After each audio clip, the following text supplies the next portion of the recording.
जब पूजन कर्म के लिए बैठते हैं हम अपने स्नान इत्यादि करने के पश्चात, तो सर्वप्रथम जिस जल का हम प्रयोग करने वाले हैं उसे अभिमंत्रित किया जाता है। इसमें गंगा इत्यादि जो पवित्र नदियां हैं उनका आवाहन किया जाता है। उसके लिए हम इस प्रकार से लोटे में जल को भर लेंगे और अपने हाथ से ढककर या फिर आचमनी से जल को घुमाते हुए हम जल को अभिमंत्रित करेंगे, जिसमें पवित्र नदियों का नाम स्मरण करेंगे। गंगा च यमुना च गोदावरी सरस्वती नर्मदा सिंधु कावेरी जलस्मिन् सन्निध्यं कुरु। ओम जल बिंबाय च विद्महे नील रूपाय च धीमहि तन्नो वरुणः प्रचोदयात्। इस प्रकार से बोल करके हम जल को अभिमंत्रित करते हैं। अब इसी जल से हम आचमन इत्यादि की क्रिया करते हैं और देव पूजन कार्य इत्यादि में प्रयोग करते हैं। ध्यान रखें, आचमन और देव पूजन के लिए दो अलग अलग पात्र रखने चाहिए। एक में अभिमंत्रित करके आचमन करके उस पात्र को हटा देना चाहिए और दूसरा पात्र जो है वो देव कार्य में प्रयोग करना चाहिए। तो यह जल को अभिमंत्रित करने की विधि हो गई। अब हम देखेंगे कि आचमन कैसे करते हैं।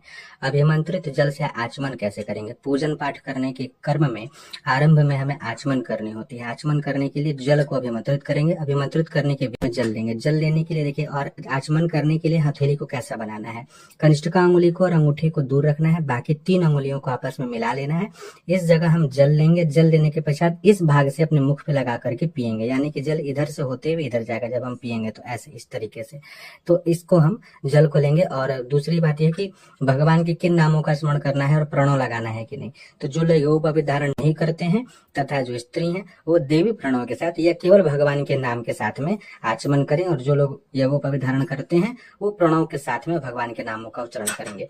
तो ठीक इस प्रकार से हम लोग जल लेंगे आचमनी से और यहाँ पर बोलेंगे केशवाय नमः बोल करके जल पिएंगे। जल पीने का जो स्थान रहेगा इधर से रहेगा, ऐसे जल पी लेंगे। ये प्रथम बार हो गया।